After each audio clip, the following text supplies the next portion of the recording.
My name is Brock, and I will be your conference facilitator this afternoon. At this time, I would like to welcome everyone to Fortive Corporation's third quarter 2025 earnings results conference call. All lines have been placed on mute to prevent any background noise.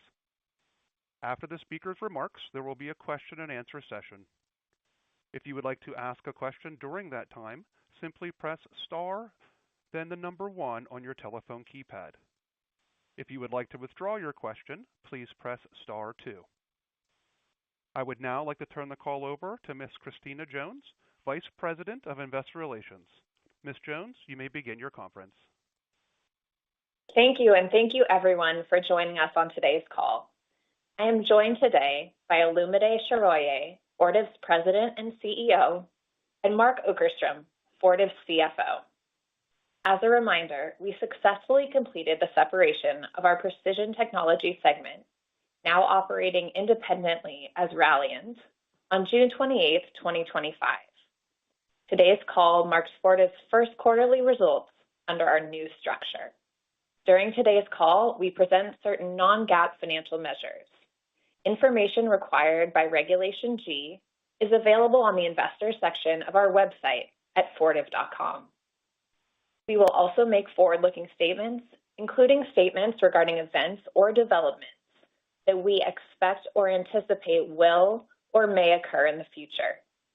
These forward-looking statements are subject to a number of risks, and actual results might differ materially from any forward-looking statements that we make today. Information regarding these risk factors is available in our SEC filings, including our annual report on Form 10-K and the subsequent quarterly reports on Form 10-Q. These forward-looking statements speak only as of the date that they are made, and we do not assume any obligation to update any forward-looking statements. Our statements on period-to-period increases or decreases refer to year-over-year comparisons unless otherwise specified. Our results and outlook discussed today are on a continuing operations basis unless otherwise specified. With that, I'll turn the call over to Olumide. Thank you, Christina. Let me begin on slide 3 with a few key messages. Q3 was our first quarter as new Fortive, following our successful spin-off of Ralliant. We are now a simpler, more focused company with a clear strategy, poised to create meaningful shareholder value. Our Q3 results offer a waypoint along our path towards creating exceptional returns for shareholders in the years ahead. 4 highlights I would like to call out. First, our teams are executing very well with laser focus on driving profitable organic growth with the power of our Fortive Business System. This drove solid results ahead of our expectations, including core growth of roughly 2%, adjusted EBITDA growth of 10%, and adjusted EPS growth of 15%. Though we aspire for much better as we continue executing our growth strategy, we were pleased to see acceleration in the business. Second, we are raising our full-year adjusted EPS guidance. We now expect to deliver between $2.63 and $2.67 per share, reflecting our adjusted EPS overperformance in the third quarter, the impact of incremental Q3 buybacks, and our otherwise unchanged view on Q4. Third, we deployed capital in the quarter in accordance with our new approach, anchored in delivering the strongest relative returns for shareholders. During the third quarter, we deployed $1 billion to share repurchases, retiring approximately 21 million shares, or 6% of our fully diluted share count. Finally, the financial framework we outlined at our June Investor Day remains fully intact, and our Fortive Accelerated strategy is now in execution mode. We are focused on delivering benchmark-beating shareholder returns by leveraging FBS to accelerate profitable organic growth, allocating capital intelligently to optimize shareholder returns over the medium to long term, and rebuilding investor trust. It is early days, but we couldn't be more excited for the road ahead. Before we dive into our Q3 results, let me highlight some examples of the progress we are making in executing our Fortive Accelerated strategy on slide 4. Our strategy to drive faster organic growth is built around 3 core levers: innovation acceleration, commercial acceleration, and recurring customer value, all powered by our amplified Fortive Business System and enhanced by our disciplined capital allocation approach. We made meaningful progress in advancing our strategy in Q3, starting with innovation acceleration. Our new product introduction velocity continues to accelerate as a result of our renewed focus on customer-centric innovation. During the quarter, we had several notable product launches, including Service Channel's SaaS R2 release, which introduces AI-powered work order insights and streamlined payment solutions. Additionally, Fluke continued its innovation momentum with the GFL 1500 Solar Ground Fault Locator. This marks a further foray into the high-growth solar operations vertical and increases customer productivity by reducing troubleshooting time and decreasing hazard exposures. In the quarter, we also launched a new innovation studio in Nashville, Tennessee, and opened a new customer experience center at ASP's headquarters in Irvine, California. Both purpose-built to foster collaboration, accelerate innovation, and deepen customer relationships. Turning to commercial acceleration, we further intensified our commercial focus on faster-growing end markets and regions. And though it is early, we are starting to see green shoots in several areas. In our iOS segment, for example, we have begun to put in place a series of commercial initiatives in North America to enhance our focus and deploy more resources towards high-growth verticals like solar operations, distributed energy, data centers, and defense. We are seeing the early signs of impact in North America Q3 performance. We also recently stepped up our efforts in South Asia, including India, as that region continues to see exceptional economic growth. We saw significant acceleration in the region across both segments, and we are confident that our enhanced regional presence will drive strong momentum in this high-growth region in the years to come. Moving on to recurring customer value, we remain focused on increasing recurring revenues. Here again, we are early in our journey and have meaningful runway ahead of us. In the quarter, Fluke continued to make great progress on increasing its percentage of recurring revenue through enhancements to our maintenance software and further expansion of our service plan offerings. And in general, we saw recurring revenue growth continue to outpace our consolidated growth. Finally, disciplined capital allocation is an integral component of our Fortive Accelerated strategy. Our capital deployment priorities for new Fortive are clear. Invest in organic growth, pursue accretive bolt-on M&A, return capital through share repurchases, and maintain a modest growing dividend, all with a focus on best relative returns and maximizing medium to long-term shareholder value. Consistent with these priorities, we repurchased about 21 million shares in the third quarter, reflecting our belief in the attractive relative return of share buybacks at the valuations we saw in the quarter. We have also revamped our M&A funnel and process to reflect our different M&A strategy going forward, focused on accretive, smaller, bolt-on M&A, which meet our stringent strategic and financial criteria. With that, I'll turn it over to Matt to walk through our financial results for the third quarter. Thanks, Olumide. I'll begin with slide 5. In the third quarter, we delivered total revenue of just over $1 billion, up roughly 2% year over year on both a reported and a core basis. While market conditions remain dynamic, we were encouraged to see growth at both iOS and AHS and modest outperformance versus our expectations in both segments. In iOS, resilient customer demand drove better than expected results at both Fluke and our facilities and asset lifecycle software businesses. In AHS, healthcare customers continue to exhibit caution as they navigate recent changes to healthcare reimbursement and funding policy. However, we saw sequential improvement in demand for healthcare equipment and consumables and continued strength in healthcare software. From a geographic perspective, North America showed solid growth, improving sequentially from Q2, driven by strengthening demand trends for professional instrumentation and healthcare equipment. Europe was down year over year and worsened modestly from Q2, driven by weakening macro conditions in the region. The rest of the world was mixed. Adjusted gross margin in the quarter was down about 60 basis points, driven by tariff-related costs, partially offset by pricing actions and supply chain countermeasures. Adjusted EBITDA was $309 million, up 10% year-over-year, with growth accelerating from Q2 levels. Adjusted EBITDA margin expanded approximately 200 basis points to 30%. This strong operational performance was driven by operating leverage alongside deliberate organizational streamlining and an overall sharpened focus on corporate cost discipline.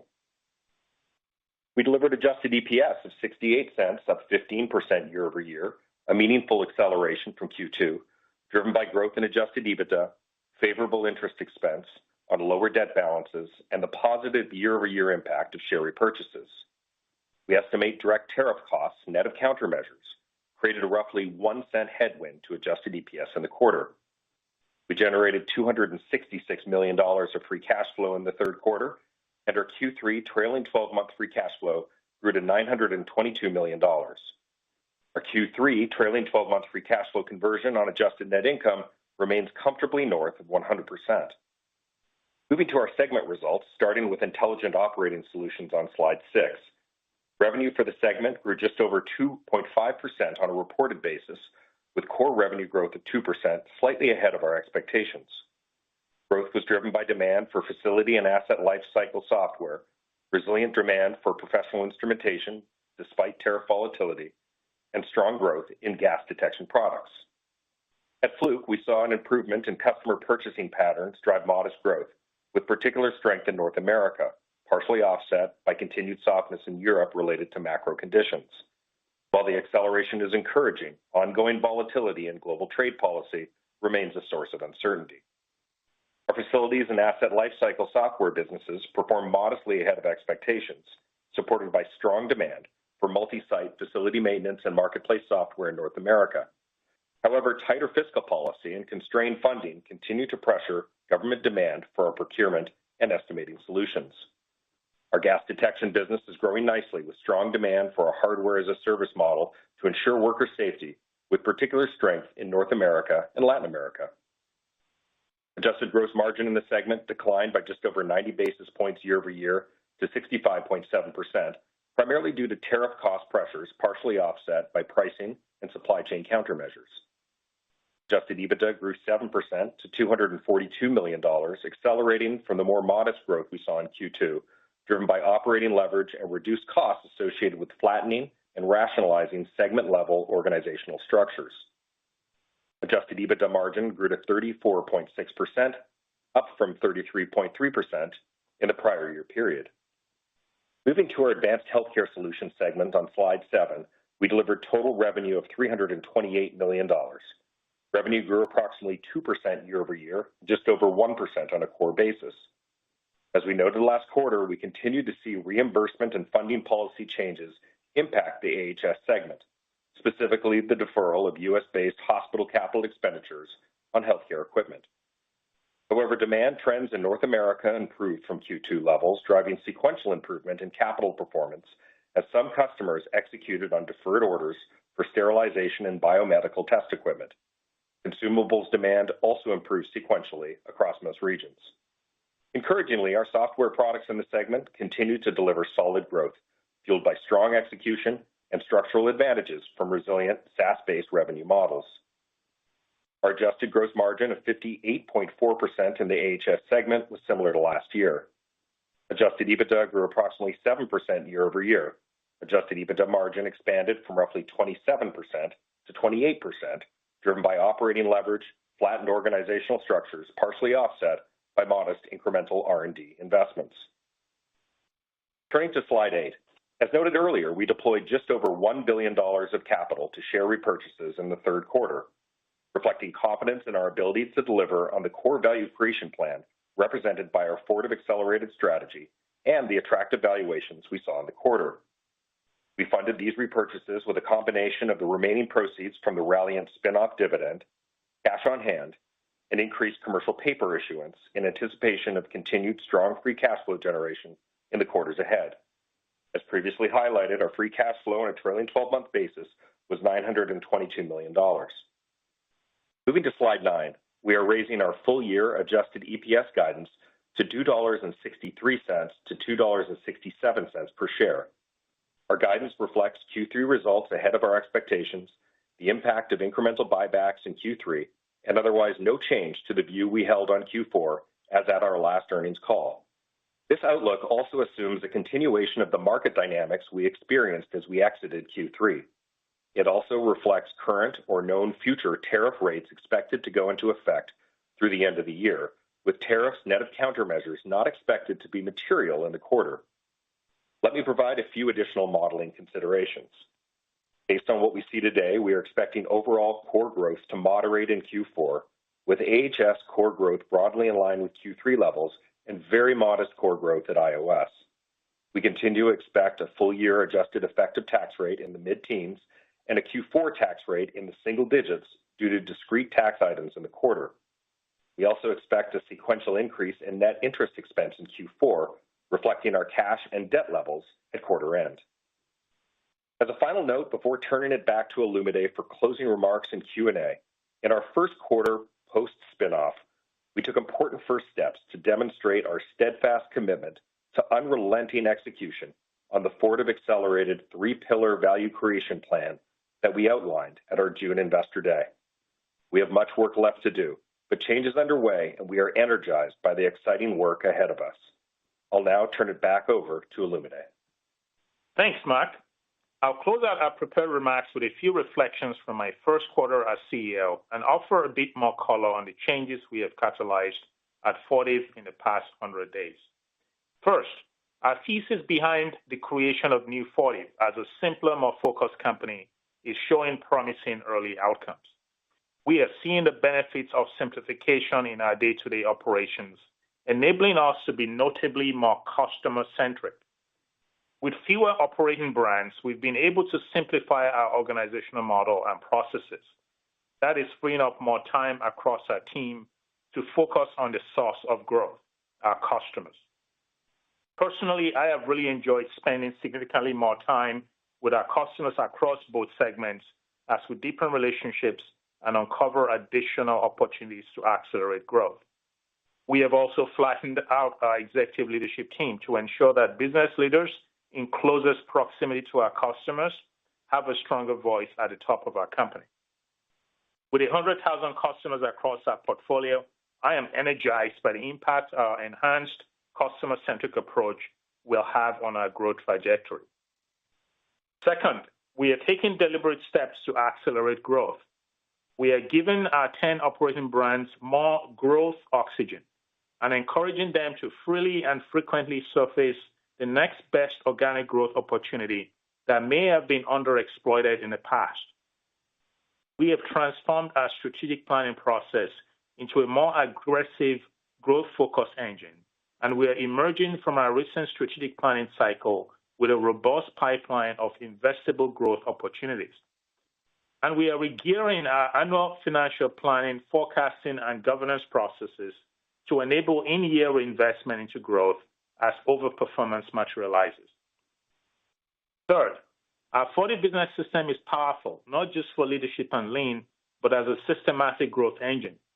We are making great progress in evolving the mindset, cadence, and tools of FBS to better support growth, not just by integrating our AI Center of Excellence directly into our FBS team, but also by evolving and enhancing existing tool sets and best practices around innovation, commercial acceleration, and creating recurring customer value.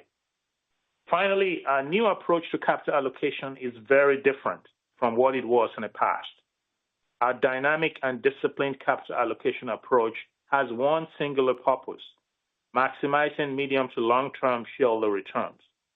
And we have demonstrated our commitment to this approach in our first quarter as New Fortive. We are pleased with our results this quarter, but we are not satisfied. We are driving hard towards our ambitious agenda and look forward to demonstrating continued and accelerated progress in the quarters and years ahead. Thank you for your continued interest in Fortive. I especially want to thank our shareholders, our 100,000 customers, and all our Fortive employees around the world who do a tremendous job every day to deliver strong results and build enduring advantages in our businesses. With that, I'll turn it to Christina for Q&A. Thanks, Olumide. That concludes our prepared remarks. We are now ready for questions. Thank you. We will now be conducting a question and answer session. If you would like to ask a question, please press star 1 on your telephone keypad. A confirmation tone will indicate your line is in the question queue. You may press star 2 if you would like to remove your question from the queue. For participants using speaker equipment, it may be necessary to pick up your handset before pressing the star keys. Our first question today comes from Nigel Coe of Wolfe Research. Please proceed with your question. Oh, thanks. Good morning. Good afternoon even. It's been a long day. Thanks for the details. Obviously, the margin performance was to our mind, the real highlights. It seems, when I look at your sort of implied 4Q guide, it looks like you're not assuming much of a sequential pickup in EBITDA margins. I mean, we're back into something in the range of about 31% EBITDA margin for the fourth quarter. So just curious, is there any sort of, was it a sort of stars aligning kind of quarter on margin and you're not assuming that repeats? Any kind of details there, especially around some of the tariff offsets you expect in 4Q? Hey, Nigel, how are you? Thanks for the question. So if you think about the overperformance we delivered in Q3, a part of it was revenue performance, because you call out a big chunk of it was cost discipline. And you can see that show up in the numbers, both in unallocated corporate costs and also in the segments. Most of that was actually discrete actions that we took in the quarter, really to start to free up resources for us ahead of annual planning, so that we could deploy against some of the initiatives that we're starting to see as part of the Fortive Accelerated strategy to accelerate growth into 2026. So we do expect to redeploy some of the resources we freed up in the fourth quarter. There were a few little one-timers, incentive compensation, some increased capitalization of software development that happened in the quarter. We're going to maintain our cost discipline through the fourth quarter, to be sure, but we are going to reinvest some of it as we look forward here. Okay, that's good color. And then my follow-on is really around the government shutdown. I think we hit the fourth week today. You called out some government funding pressure within Gordian. Just curious how how that's impacting performance in October. Yeah, thanks, Nigel. So the government business for us is mostly state and local government agencies. So in that sense, the federal government shutdown is not a big factor. Our direct exposure to federal government is relatively small, just a little bit in our file business and Fluke and AHS. So it really just hasn't been a major factor for us right now. It's difficult to predict the duration of a shutdown and second-level impacts of a prolonged shutdown, but we feel good about the guidance based on what we know today. And again, given it's not a big direct exposure to the federal government for us, we feel good about what we've laid out. That's great to hear. Thank you. Thanks. The next question is from Deane Dray of RBC Capital Markets. Please proceed with your question. Thank you. Good day, everyone. Hi, Dan. I was hoping just circle up on capital allocation. That was a sizable buyback in the quarter. Just kind of give us your thinking about the decision-making on doing buybacks. Is there an intrinsic value calculation you're doing internally? And then just the setup for M&A, because you had been through this moratorium on deal-making leading up to the spin. Where does that stand in priorities? Thank you. Yeah, thanks for the question, Dean. So we were quite pleased to be able to deploy $1 billion towards share repurchase in Q3. And that reflected just strong free cash flow, the Ralliant dividend proceeds, and just the attractive valuation we saw for our shares in the quarter. And like we've mentioned with respect to Fortive going forward, share repurchases will be a big part of our capital allocation option set. And so anytime we see conditions like that, we'll continue to do that. to the extent that M&A is still part of our formula, we've been quite clear that we are not looking at transformational M&A. We're looking at smaller bolt-on acquisitions that can accelerate the go-forward growth of our existing businesses. So it's a very different playbook on M&A. We are going to be more balanced across share repurchase and this bolt-on M&A acquisitions that we do. Like we mentioned at our investor day, the formula we laid out for shareholder value creation the next 3 years does not require us to do M&A. So from our point of view, we're going to take the path that offers the lowest risk to create value, and that for us does not include big M&A. So we continue to cultivate our funnel of proprietary bolt-on assets that are smaller and can help our existing businesses. But that's how we think about it. We do the analysis to your point of what gives us the best relative returns between share repurchase and the M&A options that we have. And in the third quarter specifically, the case was very clear, just given where the stock price was to deploy that heavy $1 billion to repurchases. That's really helpful. And just as the second question, was hoping to get some color on Fluke in the quarter. It's such a good indicator of short cycle demand. So anything about the sell-in versus sell-through channel inventory would be helpful. Thanks. Yeah, no, thanks, Dean. So we were quite pleased with Fluke in the quarter and having it return to growth in the quarter. All the fundamental metrics that set up the future looked really strong. We had order growth. POS continues to be really strong, especially in North America, and stable in the rest of the world. Book-to-bill for the year continues to track north of 1. Channel inventory outside of North America, we've said all year, been elevated, but that's been improving over the course of the year. So we're in a much better place than we were at the beginning of the year. And then on top of that, our team continues to accelerate product innovation. I talked about a couple of those in the prepared remarks.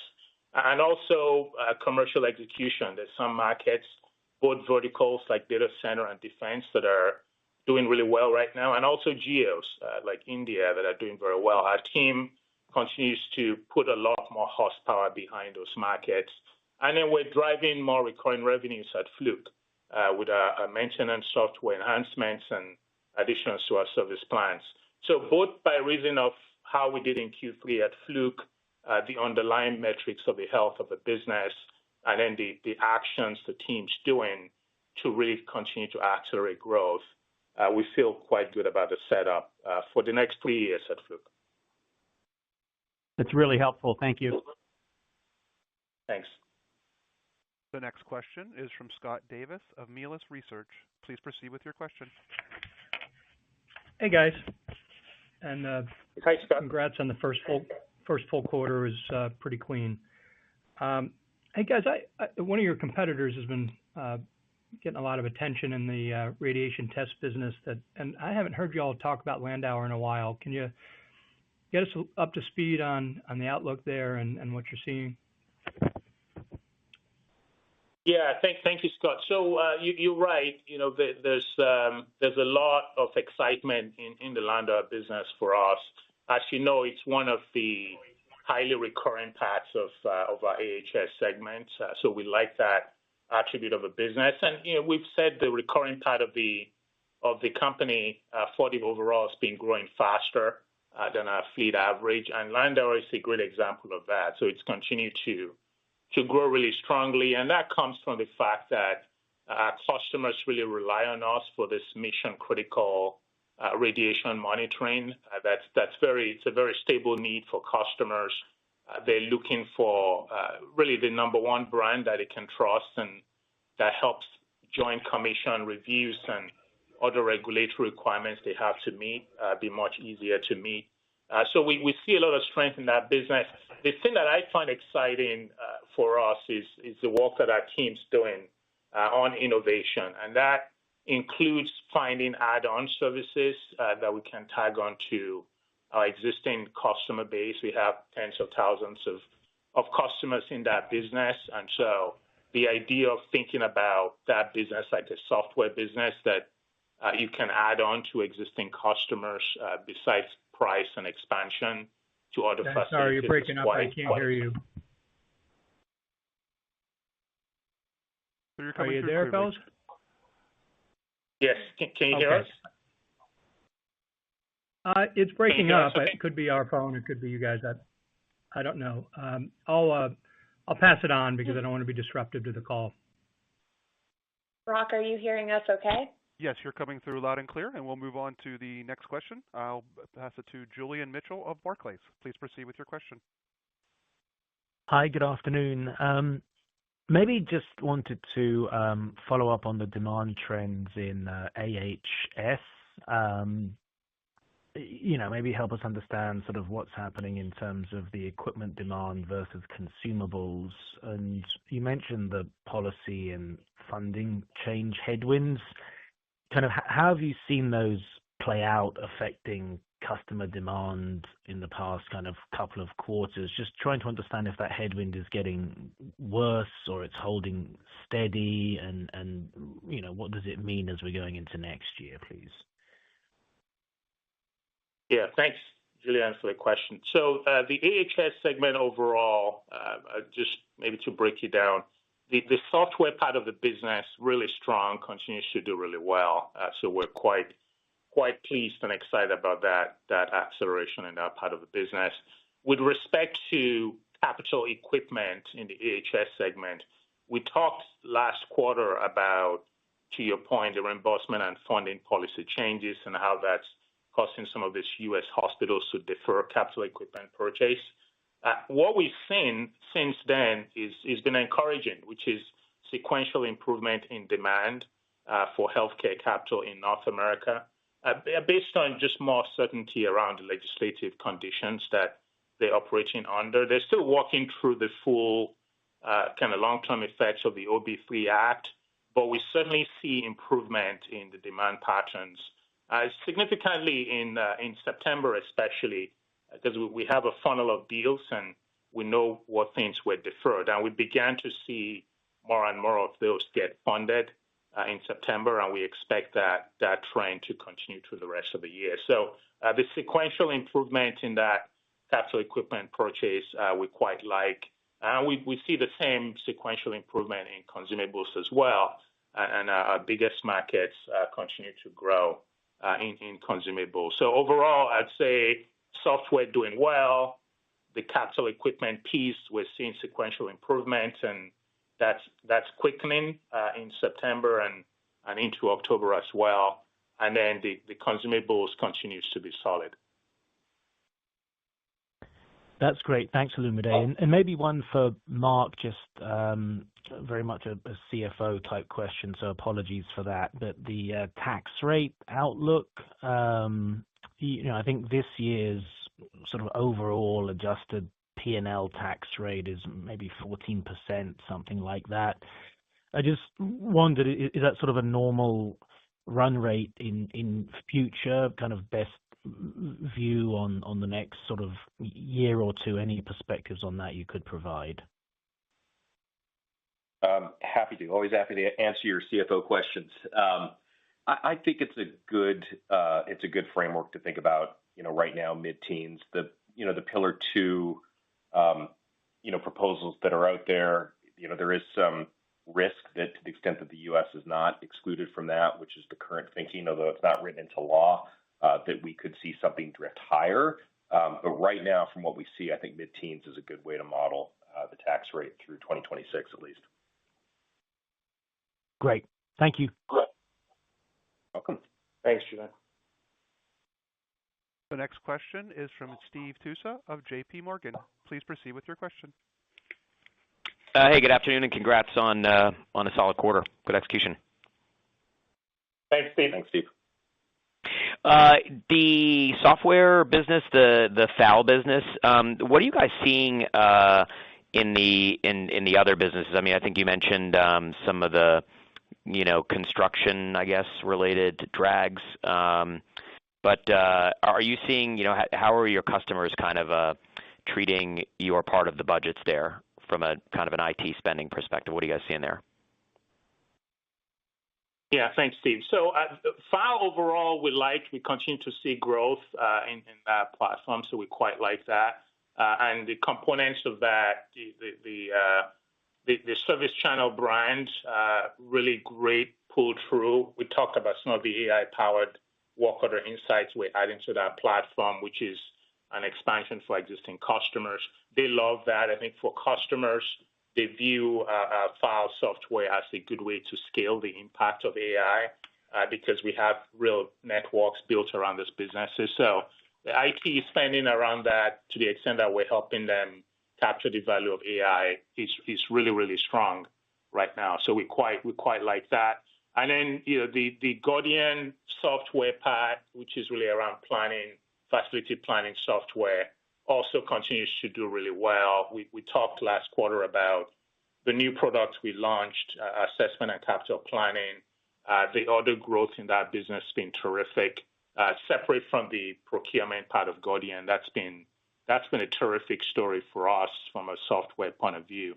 And then Current continues the arc of improvement that we've talked about over several quarters now. So overall, I think just given the nature of what our software does for customer and the fact that in the grand scheme it's a small spend with very high return on investment that helps them on AI monetization and getting real value out of AI use cases. It's been a strong part of our story, and that's why we said the recurring revenue part of the company has been growing much faster than the fleet average. Got it. So FAL grew what in the quarter? Was FAL above what was the organic at FAL in the quarter in total? Yeah, so FAL grew in total in the quarter, and you can think about it as helpful to the fleet average. Okay, got it. Thank you. Thanks, Steve. The next question is from Andy Kaplowitz of Citigroup. Please proceed with your question. Hey, good morning, everyone. Good afternoon. Good morning, Andy. So I think one of the primary goals you have, or you had as you split, is to simplify your overall business.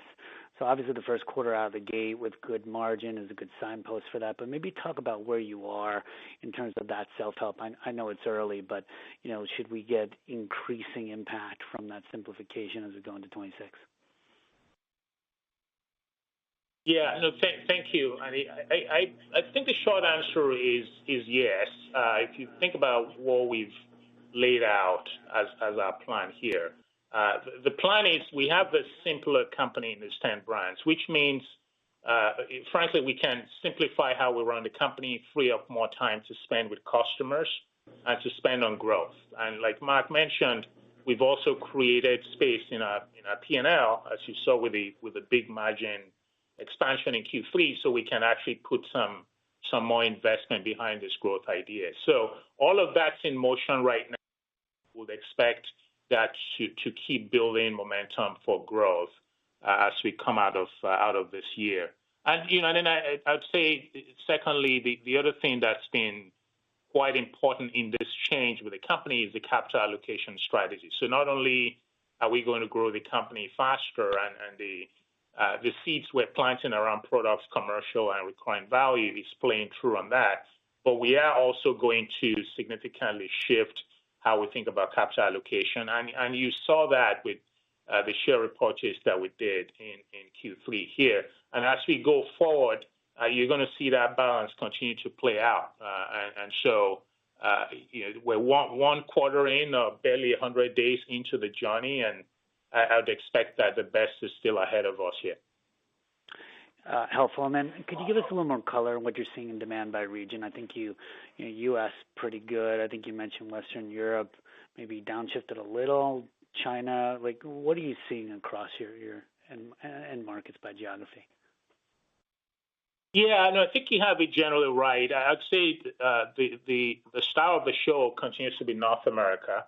Really strong performance in North America. I think part of that's the market, part of that's kind of our team really have pushed hard from an innovation point of view in some of the best end markets, data centers and so on in the U.S. especially. but also, also just the market conditions have been more favorable for us. And then on the other end, I'd say Western Europe especially has been the softest market for us. And that's been the case most of the year. Q2 got a little bit better in Western Europe, but then that didn't really sustain in Q3. So we're not expecting anything to get dramatically better in Western Europe for the rest of the year. So we've kind of planned that in here, and anything better will be upside for us. And then the rest of the world was just mixed and generally stable, I would say, in China and mixed everywhere else. So in North America, really good. Western Europe, really soft. Everything else in the middle. Appreciate the color. Thanks. The next question is from Jeff Sprague of Vertical Research Partners. Please proceed with your question. Hey, hello, everyone. Thank you. Hey, just wanted to get a little bit better sense of maybe the margin trajectory. First off, can you just elaborate a little bit more? You said there was some one-timers in the quarter, and I don't know if it was a change in capitalization policy or something. Did that all run through corporate? And then essentially you're saying that you're using that quote-unquote benefit in Q3 to spend for growth in Q4. You just put a little bit more color or detail around that and correct me if I'm wrong there. Yeah, sure. Happy to, Jeff. So there were a few one-timers in the quarter. There were two primary drivers. One was just increased capitalization rates at some of our software companies as they were building new product that was not yet sort of deployed into live production. So that was one impact. That basically lowers R&D and then ultimately will come back in the future as that's amortized in. The second was that we did have some adjustments to incentive compensation, and that was a good guy as well. Those items hit a combination of the segments and the corporate costs. The expectation, even though we are actually making direct cost reductions to actually fund growth, is that overall OPEX will step back up in the fourth quarter as we don't repeat some of these one-timers, as we start to pull in some of the investment ideas that we've got as part of the strategic planning exercise and annual planning exercise that Olumide laid out. But we're going to maintain discipline and expect to still have a strong margin profile, but overall OPEX should pop back up a bit in the fourth quarter. Trying to triangulate between what you gave us and making an educated guess on interest expense and everything and the share count. It looks like you're sort of guiding segment level margins, I don't know, kind of flat-ish in Q4 on a year-over-year basis. Is that correct? I think you're in the zone. You're going to get year-over-year basis out of the corporate, or year-on-year expansion out of the corporate cost. But you're broadly in the zone. You'll see some pressure in gross margin, particularly in iOS, that then is largely offset sort of below the gross margin line. Right. Okay. Right. Thank you for that help. Appreciate it. Yeah, you're welcome. The next question is from Joe O'Dea of Wells Fargo. Please proceed with your question. Hi, thanks for taking my questions. Wanted to just get a little bit more color on comments around giving brands more growth oxygen, which sounds like an exciting initiative. We I guess saw the Q3 R&D down, but maybe that's a little bit more non-repeat. I'm just curious in terms of what exactly is encompassed in sort of resourcing the growth oxygen for 10 operating brands, and how to think about the time of that sort of flowing through to organic growth kind of impact. Yeah, no, thanks for that. So maybe just describe what it is that we've done. So what we've done the first 100 days here is we've gone through our strategic planning process with each of our 10 brands. And the nature of that is really digging deep to find the best ideas for organic growth acceleration. And maybe we've under-leveraged so far. And it may be really compelling enhancement products for customers.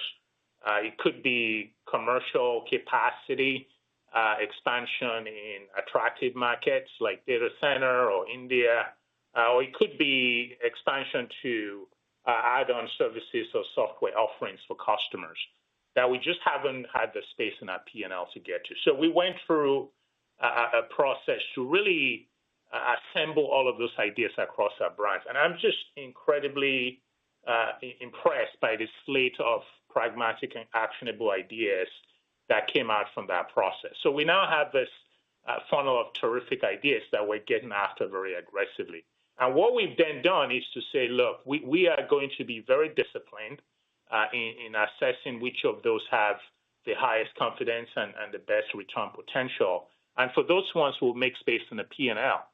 That's what we mean by growth oxygen, to fund those and to get them done. So some of the margin expansion we got in Q3 that we talked about, we are going to save some of that to invest over the course of Q4 here to really think about it as a surge in getting those great ideas executed faster. So as we go into 26, they're having a lot of impact, keeping in mind that some of them are short time to impact things like commercial capacity add, some of which are marketing demand gen add. So we feel quite good about the setup and the space we've created in the P&L to get after this and really give these businesses more, as we call it, growth oxygen than maybe they've had historically when we've been really tight across the board.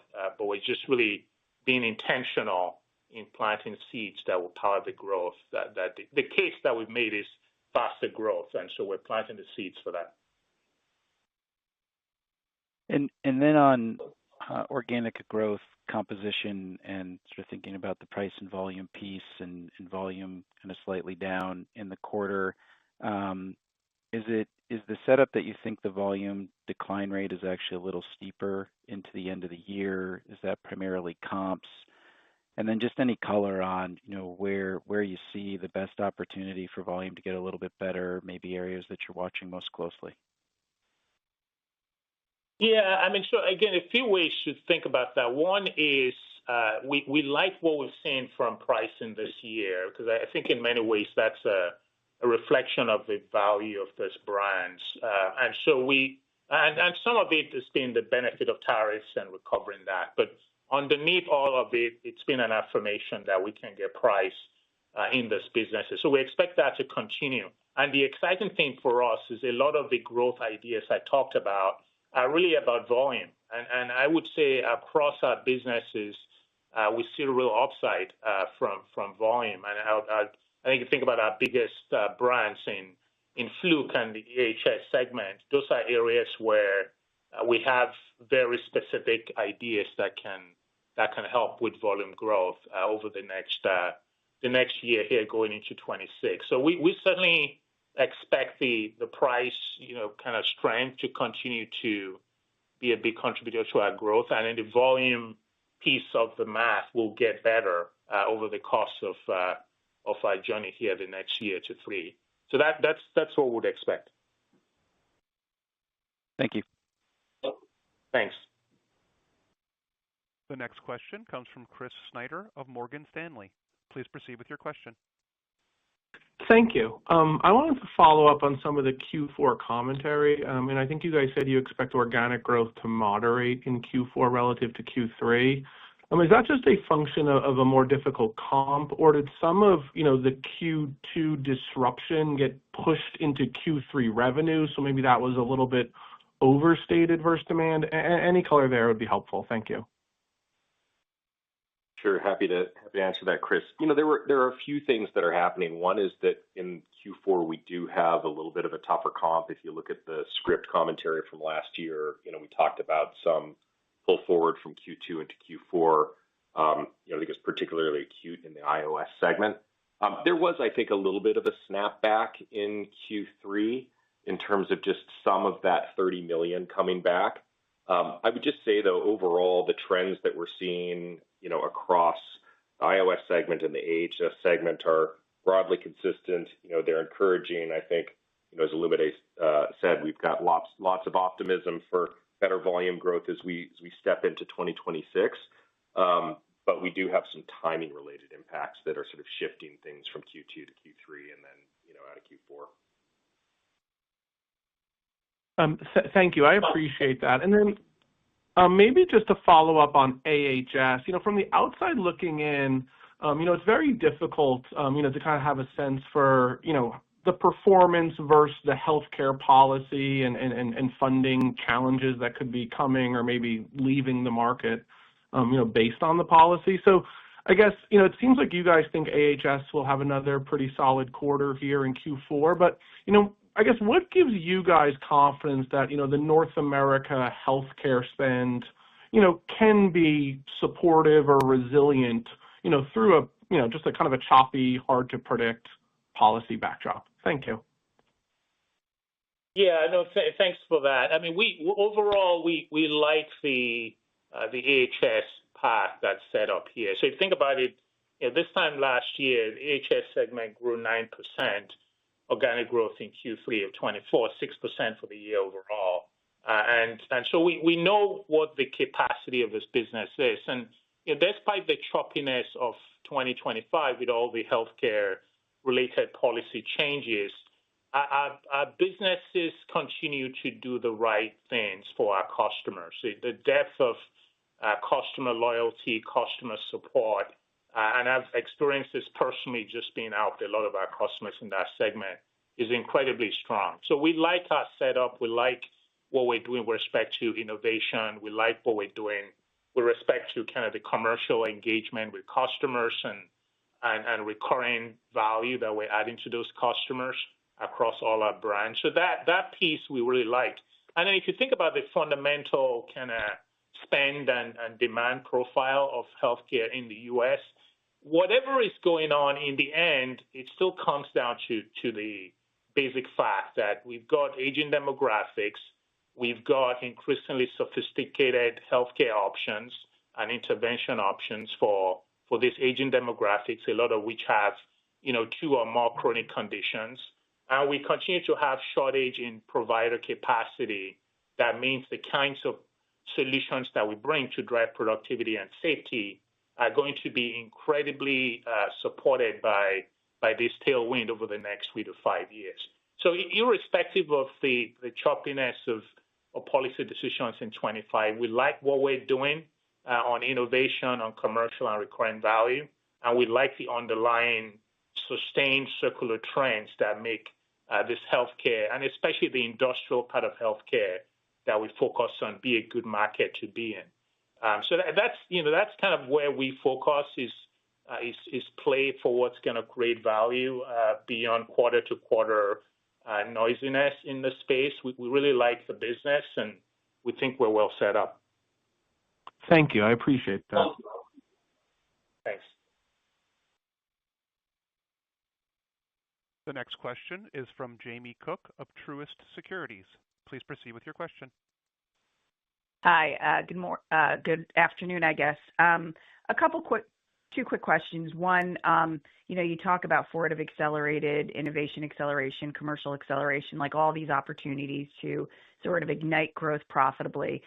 Just to be clear, I mean, it doesn't sound like you embed any of that in your guidance. So just wondering if if there's opportunity for upside, on the top line as some of these initiatives go through. And then just my second follow-up question, the $63.6 million in other on the adjusted operating profit. That's usually trends, I guess, in the low 30s. Can you just break apart like what was in that number and then what's implied for the fourth quarter? Thank you. Great. Thanks for the question. I'll take the first part and I'll have Mark take the second one. So, the way we think about it is we laid out at our Investor Day in June a financial framework for the 2-year period, 26, 27. And that, the premise of that is the company we now have is going to be 3 to 4% organic growth. And then after 26, 27 gets better than that. And then we'll have, margin expansion, 50 to 100 basis points. And then adjusted EPS growth, that's high single digit plus growth. So that financial framework benefits from all of this Fortive accelerated initiatives. That's what gives us confidence that financial framework remains intact. And so that's where you're going to see the impact of it. With respect for the guide for this year, we feel good about the way we've reflected the macro conditions and all the forces at work across the three areas we've talked about on tariffs and healthcare spending and state and local government spending. And that's all reflected in the guide for this year. But the way to think about our Fortive accelerated strategy and the impact of that is it really is what gives us complete confidence in the financial framework that we laid out for 26, 27. And then I'll let Mark touch on the second part of the question. Yeah, I think, Jamie, we'll get back to you on that. I think you're referring to that other operating income in the AHS segment. So just give us a bit and we'll circle back with you on that. Maybe we can go to the next question. The next question is from Joseph Giordano of TD Cowen. Please proceed with your question. Hi, good afternoon. This is Chris on for Joe. You'd called out the growth, the double-digit growth in recurring revenue, and you noted that it was outpacing the overall average. Where do you see recurring revenue potentially ending up as a percent of total in the longer term? And what are some key levers that you have in both segments to sustain that above corporate average trajectory? Yeah, thanks for the question. So we like the recurring revenue percentage continuing to go up, and we've deliberately not set a ceiling on how high it goes.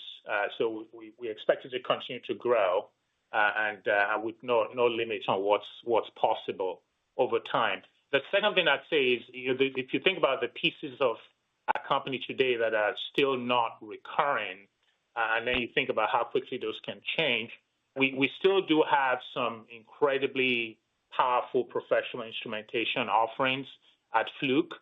That's the biggest chunk of our business that's non-recurring. Now, that business was almost 0% recurring 10 years ago. And if you go back 5 years ago, it was probably 5-6% recurring. Today, it's 15% recurring.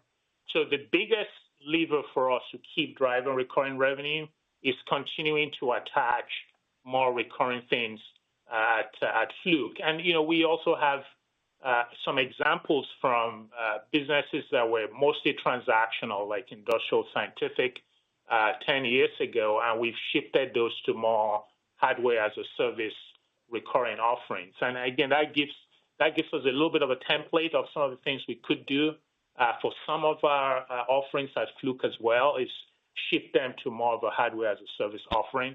So that's probably the single biggest bucket of revenues that will move the needle the most as we shift more of the company towards recurring. And we're going to be intentionally, it's one of our three pillars for the accelerated is driving recurring customer value. Thanks very much. The next question. Great. Operator, maybe I'll just circle back on Jamie's question. That incremental expense was predominantly related to separation-related stock compensation matters, so fair market adjustments, as well as the acceleration of certain executive compensation associated with the transition of leadership. Great. Thanks. Thank you. The next question is from Andrew Buscaglia of BNP Paribas Asset Management. Please proceed with your question. Hi, good afternoon, everyone. Good afternoon. You guys, there's a lot of noise on the margin side, Q3 to Q4, but I'm looking high level into 26. How volume dependent are margins, and can we count on some of these savings helping you expand in a lower no volume environment? And then another question is, any update on, are there incremental stranded costs we'll see fall out in 26, or where do we stand with that side of the story? Yeah, thanks for the question. At this point, I would just turn your attention to the financial framework we laid out at Investor Day, which was again 3 to 4% revenue growth, 50 to 100 basis points of adjusted EBITDA margin expansion, and high single-digit plus adjusted EPS growth. We're in the middle of annual planning right now, and really we're just trying to strike the balance between driving the appropriate amount of margin expansion along with accelerating growth. And we'll be able to give you a little bit more color on that, obviously, on our next call. In terms of stranded costs, we're almost there. We took some other actions, as you saw in the third quarter. There's some stock comp related stranded costs that we'll be sort of working out. A lot of that sits in the segments, but we're almost there. We'll probably, in 6 to 12 months, we'll have the rest of it out. And as a reminder, I think we said we had $25 million that was out, and there was $25 million left to go. There's probably half of that remaining for us to take out over the course of the next 6 to 12 months. Okay, great. Thank you. You're welcome. This now concludes our question and answer session. I would like to turn the floor back over to Olumide for closing comments. Thanks, Brooke, and thank you all for joining us. We really appreciate your interest in Fortive. We could not be more excited about the journey we're just starting here, and it's still early. We realize that some of you know us and some of you are new to us, but we are incredibly excited. We have a simple playbook here. We've got a great portfolio. We believe we're going to drive faster, profitable organic growth from this portfolio. We are going to continue to be very disciplined in terms of leverage down the P&L and our cost discipline with FBS helping us through that. And our capital allocation approach is going to be intelligently positioned to balance share repurchase and smaller bolt-on M&A. And we believe that formula and us doing what we said we'd do on that and building trust and maintaining trust will do incredible things for shareholder value creation in the next 3 years. So that's exciting for us. We hope it is for you as well. Thanks for joining, and we'll see you next time. Ladies and gentlemen, thank you for your participation. This does conclude today's teleconference. You may disconnect your lines and have a wonderful day.